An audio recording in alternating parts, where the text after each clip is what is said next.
இங்கிலீஷ்ல ஃப்ளூயண்டா பேசணும், கத்துக்கணும். யாரு பேசுறீங்க? இப்ப நான் பேசி காட்டுறேன் பாருங்க. A for apple, B for ball, C for cat, D for dog, E for elephant, F for flight. இப்படி பேசணும். பேசுவீங்களா? டீச்சர் நான் பேசுறேன் டீச்சர். டேய் உனக்கு இங்கிலீஷ் தெரியுமாடா? லே Z ஃபார் ஜீப்ரா வரையும் தெரியும்டா. எந்திரி. சரி டீச்சர்.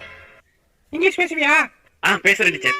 மானசட்டா தோலை கட்டி மேல கட்டி ஆட்ரா நாக்கு முக்கா ஆட்ரா. இது எப்படி இங்கிலீஷ்ல சொல்லு? டீச்சர் இதை எப்படி நான் இங்கிலீஷ்ல சொல்றது? தெரியல. மூடிட்டு போய் முட்டி போடு போ.